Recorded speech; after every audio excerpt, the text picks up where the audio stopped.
Welcome back, everyone. Despite them being a game-winning shot away from beating the Miami Heat, the main headline here will be the health of Anthony Davis, who unfortunately had to leave the game after dealing with a quote-unquote hip spasm. Now, he did try several times to come back from it, but it just kept on bugging him, and eventually he had to admit defeat and sit this one out. However, the good thing here is that it does not appear to be a serious injury. I mean, the fact that he was able to keep moving around on it and even trying to play through it was pretty noteworthy. Now, I don't think he should have done that to begin with, and I really hope he wasn't trying to play through it simply due to the toxic fans who will hate on him if he doesn't, but again, it does not appear to be a long-term issue here. Don't get me wrong here, we'll definitely be keeping an eye on it going forward, but that was not the only takeaway from this game, as like I mentioned before, the Lakers were a game-winning shot away from taking this one. But even before that, they had an impressive comeback to get back in this game to begin with, which was primarily led by LeBron and Austin Reeves, the latter of whom appears to be finally gaining a rhythm. It was a big topic of debate throughout their first few games, but Reeves came away with a near 20-point triple-double tonight, dropping 23 points, 10 rebounds, 9 assists, and shooting 9 of 14 from the field. If you're looking for a bright spot here, then look no further than Austin Reeves. And don't forget that he was a huge part of them making their playoff push after LeBron went down late last season, and that could apply again if Anthony Davis were to miss any time. I think many have already forgotten that he put up 17, 5, and 5 during the postseason, and that was at a much higher level than the regular season. Now, I'm not trying to understate the importance of Anthony Davis staying healthy here, but Reeves staying hot could do a lot for their team, and it finally appears that he's trending in that direction too. Although we cannot fail to mention LeBron here either. The guy looked more energetic out there tonight than any game this season in my opinion, playing hard defense and even collecting a number of chase down blocks. However, once again, I will admit that everything will come down to Anthony Davis here. They're already playing without Jared Vanderbilt, Rui Hachimura, and even Jackson Hayes tonight, so they really cannot afford to be without him long term. Now, let me repeat that I really don't think this will be a long-term issue for him, but we'll find out more about that tomorrow, and hopefully he'll be back as soon as their next game on Wednesday night. But with all of that in mind here, I'll let you hear from the Lakers about everything that happened here tonight. Take us through what it felt like and then just how it's been since then, and specifically what you've been dealing with. Yeah, like off the spin move, just awkward. Spazzed up, but felt fine coming out of halftime. Then it kind of just like spazzed up again.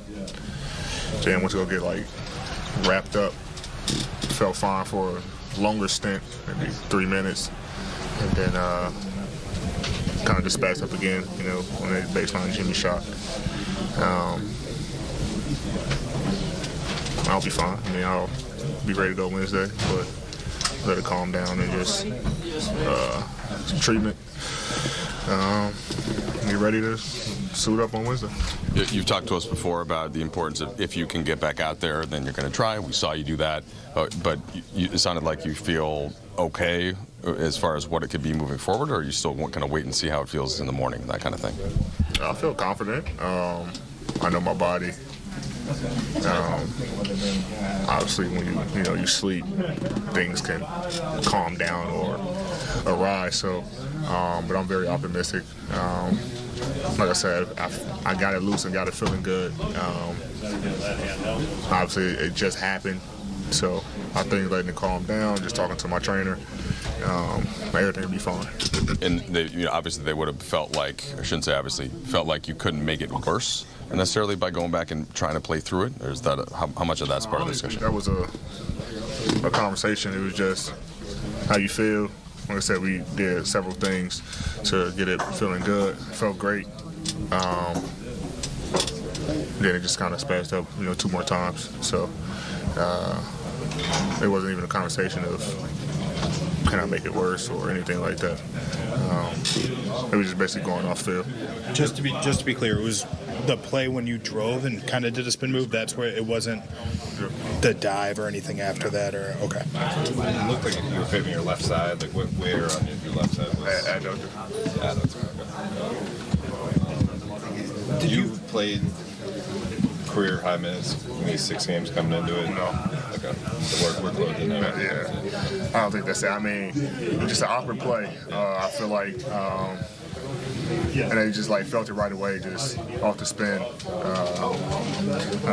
Hawkins, I think that's how you say his name, came in, did it, bam, came up, and it was just like a weird little sequence. I don't think I actually been feeling great, even though, you know, I've been playing 40 minutes some games, 42, whatever. I've been feeling really good. So I think just a awkward play, but like I said, I felt fine. A couple times I did, you know, go back in. It was just kind of just spazzed up those 2 more times.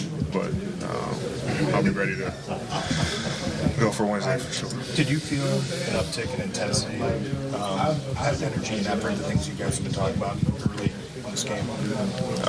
You know, we just wanted to come out and play well in the first quarter. Everything else, it's like, got to take care of itself. Our main focus was first quarter. Can we come out and play well in the first quarter? And we did. You know, they made some shots, but I think we did a good job in the first quarter. And then obviously, you know, that unit just finishing the game, just took the intensity to another level, making shots, getting even the stops, making plays. So 5 great looks. You know, Austin had 2, Braun had 1, TP had 1, and obviously the game winner for Cam. Making mislead, you know, missed him, but I think our intensity is probably from start to finish with a couple little lapses, but I think it's probably the most intense and physical and complete game that we kind of played. I know you weren't out there against him the whole time. Bam had the first 20-20-10 game in Heat history tonight. How have you seen him grow as a player in the times that you've faced him over the years? Yeah, man, he's just only getting better. You know, knocking down the midi, you know, playmaking for them. He's sometimes the point guard for them, you know, catching off the glass and pushing up the floor and, you know, getting into the offense. You know, he hit a 3 tonight, you know, extending his range. Obviously, like I said, his playmaking ability, just continuously growing. You know, he's the anchor for their team.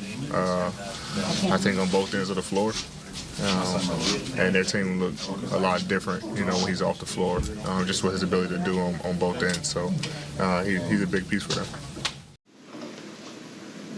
Yeah. Hey, D'Angelo, can you just kind of walk us through the sequence? Looked like you thought maybe there was a kickball and try to say something to the official. Did it go from there? I'd rather not. But bottom line, so they ejected you with was it like a 2-tech for? It wasn't 2 separate technicals, or did you see? I'm still trying to figure it out, honestly. I mean, I'd just rather not say anything I don't mean or regret. So I'd just rather not. All right, how about just I'm sure you got at least to watch crunch time from the locker room. A lot of guys out, AD going down. What are your thoughts on that, and how do you guys kind of go forward with this as you continue to have so many players absent? I mean, next man up. Obviously, that's the mentality we want to have. Want to make sure AD's right.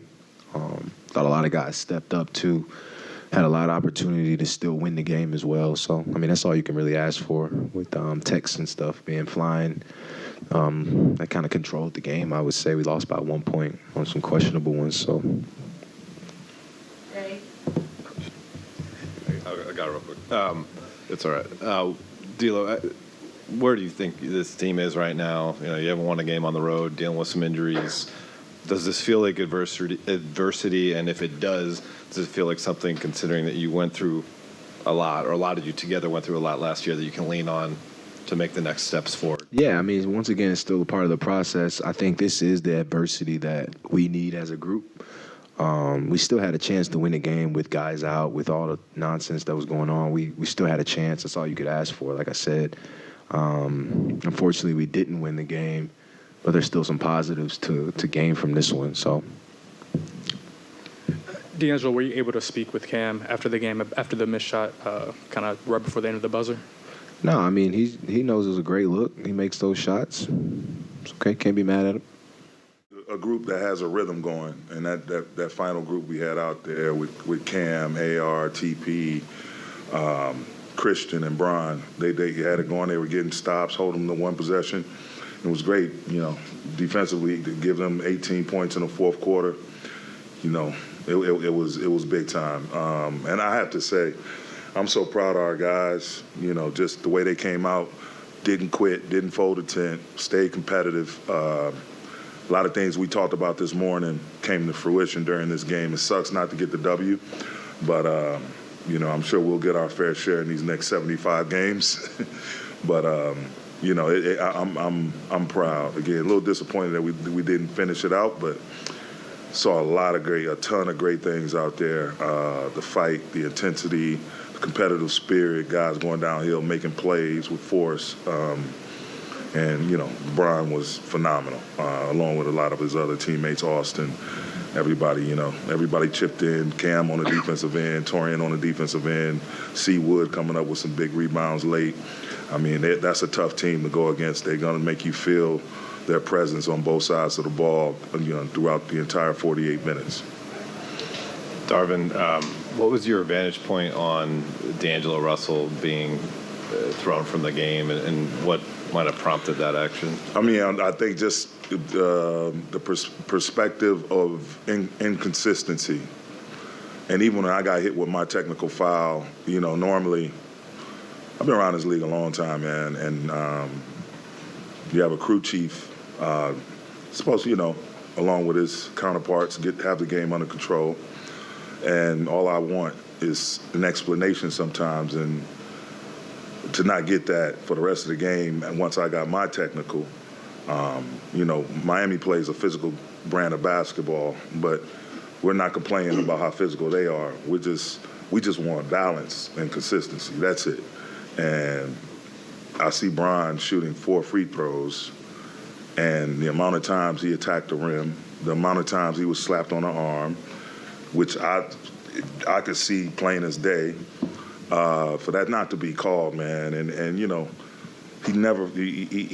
he's not flopping. He's not flopping. I'm watching him go to the hole strong. We talk about playing downhill with force, playing to the rim with force, not dependent on the whistle. Go try to make the play. If you get the whistle, great. If not, try to get the bucket first. But I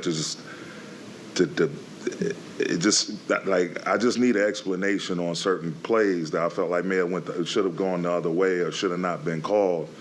And to just I don't think I talked to the crew chief for the rest of the time after I got my technical, which is kind of crazy, but it is what it is. I come from a world where we used to saying, don't ask, don't expect, don't beg, in terms of officiating. And I know they're trying to get it right, and as we're trying to coach the right way, our players are trying to play the right way, but some things need to be communicated. It's a big part of our game in order for us to make the game as special as it can be. With Cam, kind of going off of Dave's question, obviously it can hurt the confidence to not make that shot. But how can it help his confidence to know that LeBron had that trust in him to take it in the first place? Through the roof, and that's where his frustration for himself and him missing that shot comes in, because of the fact that Bron trusts his teammates. And we said it Bron's entire career. It's just not about him being a hero. It's about him making the right play.